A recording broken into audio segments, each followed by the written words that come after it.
ನಮಸ್ಕಾರ ವೀಕ್ಷಕರೇ, ಸಿರಿಮಾಸ್ ಕುಕ್ಸ್ ಚಾನಲ್ಗೆ ಸ್ವಾಗತ. ಇವತ್ತು ನಾನು ಒಂದು ಆರೋಗ್ಯಕರವಾದ ನ್ಯಾಚುರಲ್ ಆಗಿ ಸಿಗುವ ಒಂದು ತಗಚೆ ಸೊಪ್ಪಿನ ಸುಕ್ಕವನ್ನು ಮಾಡ್ತಾ ಇದ್ದೇನೆ.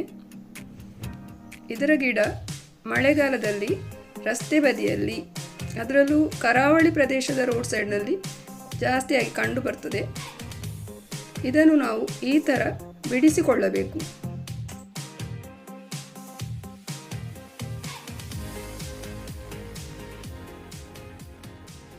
ಆಮೇಲೆ ಒಂದು ಪಾತ್ರೆಗೆ ನೀರು ಹಾಕಿ ಈ ಸೊಪ್ಪನ್ನು ಚೆನ್ನಾಗಿ ಕ್ಲೀನ್ ಮಾಡಿಕೊಳ್ಬೇಕು.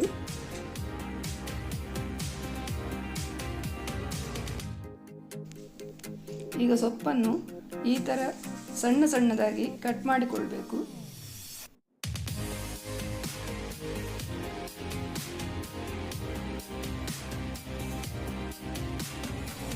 ಈಗ ಕಟ್ ಮಾಡಿ ಆಗಿದೆ, ಇದನ್ನು ಬೇಯಿಸೋಣ. ಮೊದಲಿಗೆ ಒಂದು ಪಾತ್ರೆಯನ್ನು ಬಿಸಿ ಮಾಡಿಕೊಂಡು ಇದಕ್ಕೆ ತೆಂಗಿನ ಎಣ್ಣೆಯನ್ನು ಹಾಕ್ಕೊಳ್ಬೇಕು. ನಂತರ ಅದು ಬಿಸಿಯಾದಾಗ ಸಾಸಿವೆ ಮತ್ತು ಉದ್ದಿನಬೇಳೆ, ಸ್ವಲ್ಪ ಒಣಮೆಣಸಿನಕಾಯಿ, ಇನ್ನು ಸ್ವಲ್ಪ ನೀರುಳ್ಳಿ ಕಟ್ ಮಾಡಿದ್ದು ಹಾಕ್ಕೊಳ್ಬೇಕು. ಇದು ಚೆನ್ನಾಗಿ ಕೆಂಪಾಗೋವರೆಗೆ ಹುರಿತಾ ಇರಬೇಕು. ಬೇಕಾದರೆ ಇದಕ್ಕೆ ಒಂದು ಟೊಮೆಟೊ ಕೂಡ ಸೇರಿಸ್ಕೊಳ್ಬೋದು. ಈಗ ಕಟ್ ಮಾಡಿದ ಸೊಪ್ಪನ್ನು ಹಾಕಿಕೊಳ್ಬೇಕು ಮತ್ತು ಸ್ವಲ್ಪ ಮಿಕ್ಸ್ ಮಾಡಿಕೊಳ್ಬೇಕು. ಇದು ಒಳ್ಳೆ ಮಿಕ್ಸ್ ಆಗಿ ಸ್ವಲ್ಪ ಸ್ಮೂತ್ ಆದಮೇಲೆ ಸ್ವಲ್ಪ ಉಪ್ಪು ಸೇರಿಸ್ಕೊಳ್ಬೇಕು. ಅರ್ಧ ಗ್ಲಾಸು ನೀರು ಹಾಕಿ 15 ನಿಮಿಷ ಬೇಯಲು ಬಿಡಬೇಕು.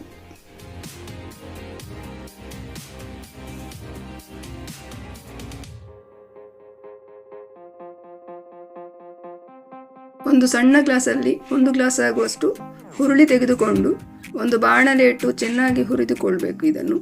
ಇದು ಪಟಪಟ ಅಂತ ಸೌಂಡ್ ಬರುವವರೆಗೂ, ಕೆಂಪಗಾಗುವವರೆಗೂ ಹುರಿಬೇಕು. ಈಗ ಚೆನ್ನಾಗಿ ಕೆಂಪಾಗಿದೆ, ಕಲರ್ ಚೇಂಜ್ ಆಗಿದೆ. ಇದನ್ನೀಗ ಸ್ಟವ್ ಆಫ್ ಮಾಡಿಟ್ಕೊಳ್ಳೋಣ. ಸ್ವಲ್ಪ ತಣ್ಣಗಾಗಬೇಕು. ಆನಂತರ ಇದನ್ನು ಮಿಕ್ಸಿಗೆ ಹಾಕಿಕೊಂಡು ಪೌಡ್ರ್ ಮಾಡಿಕೊಳ್ಬೇಕು. ಅದೇ ಜಾರಿಗೆ 8 ಮೆಣಸು, 2 ಚಮಚ ಕೊತ್ತಂಬರಿ, ಸ್ವಲ್ಪ ಜೀರಿಗೆ ಮತ್ತು ಸ್ವಲ್ಪ ಸಾಸಿವೆ, 1 ಕಪ್ಪು ತುರಿದ ತೆಂಗಿನಕಾಯಿ ಹಾಕಿ ತರಿಯಾಗಿ ರುಬ್ಬಿಕೊಳ್ಬೇಕು. ಈಗ ಮಸಾಲೆ ರೆಡಿ ಆಯಿತು. ಈಗ ಸೊಪ್ಪು ಬೆಂದಿದೆ. ಇದಕ್ಕೀಗ ಮಸಾಲೆಯನ್ನು ಆ್ಯಡ್ ಮಾಡಿಕೊಳ್ಳೋಣ. ಇದಕ್ಕೆ ಸ್ವಲ್ಪ ನೀರು ಕೂಡ ಸೇರಿಸ್ಕೊಳ್ಬೋದು.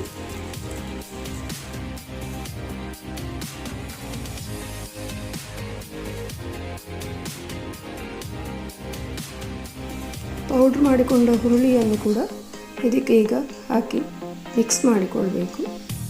ಚೆನ್ನಾಗಿ ಮಿಕ್ಸ್ ಆಗಬೇಕು. ಈಗ ಇದು ತುಂಬ ಡ್ರೈ ಅಂತ ಅನಿಸಿದರೆ ಸ್ವಲ್ಪ ನೀರು ಸೇರಿಸ್ಕೊಳ್ಬೋದು ಬೇಕಿದ್ರೆ. ಈಗ ಇದು ಚೆನ್ನಾಗಿ ಬೆಂದಿದೆ. ಈಗ ಸ್ಟವ್ ಆಫ್ ಮಾಡಿಕೊಳ್ಬೋದು. ಹೆಲ್ದಿ ಮತ್ತು ಟೇಸ್ಟಿಯಾದ ತಗಚೆ ಸೊಪ್ಪಿನ ಸುಕ್ಕ ರೆಡಿಯಾಗಿದೆ.